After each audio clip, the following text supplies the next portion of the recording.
Token economies in custody.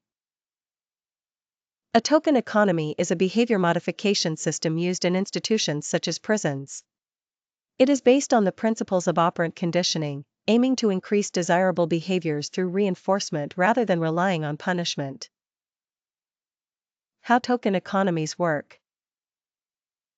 Offenders earn tokens for displaying approved behaviors, such as following rules, keeping living areas clean, or cooperating with staff.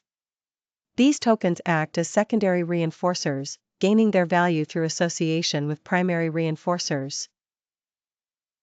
Clear rules are needed so prisoners understand which behaviors earn tokens and how many are required to exchange for rewards. Punishment can also be used by removing tokens when a prisoner breaks rules. Longer-term goals may be shaped by reinforcing small steps, such as gradually improving personal organization or reducing aggression. Research example, Hobbs and Holt, 1976. Hobbs and Holt studied a token economy in a young offenders institution. Staff were trained to record behavior and award tokens consistently. Across 3 cottages, boys showed improvements in socially desirable behavior between 66% and 73%. This suggests token economies can help manage behavior when implemented systematically. Evaluation of token economies. Clarity and ease of implementation. One advantage is that token economies are straightforward and inexpensive to set up.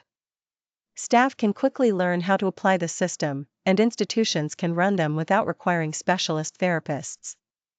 When rules and reinforcements are applied consistently, behavior often improves. Success in custody. Although early research showed positive outcomes in prisons, long-term effectiveness has been questioned. Token economies may work well in controlled environments but often fail to generalize once offenders return to the community. Behaviors reinforced in prison may not be rewarded outside, reducing the lasting impact of the system. Short-term versus long-term goals. Token economies can produce short-term improvements but may not lead to real behavior change.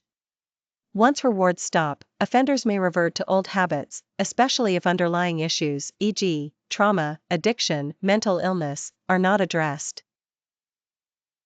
Some studies suggest that token economies work better with younger offenders, who tend to respond more positively to consistent reinforcement. Ethical issues. Token systems can raise ethical concerns.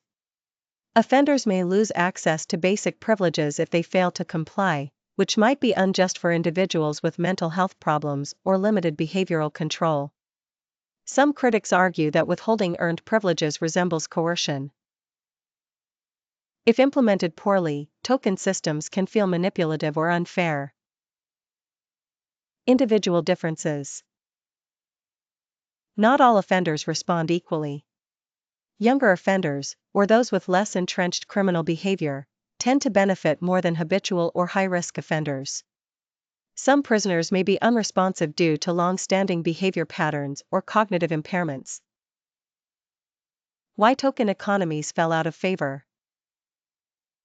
Despite early popularity, many prisons abandoned token economies because results often failed to persist after release.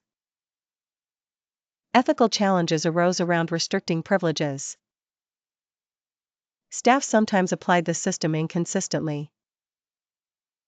Critics argued it did not address the root causes of offending. However, token economies have remained useful in schools, psychiatric settings, and programs for individuals with autism, where consistent reinforcement can be more reliably maintained. Overall conclusion.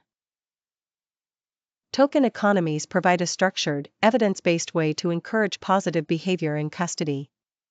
They are simple, cost-effective, and can improve day-to-day functioning in prisons. Yet their long-term value is limited, ethical concerns exist, and they may not work for all offenders.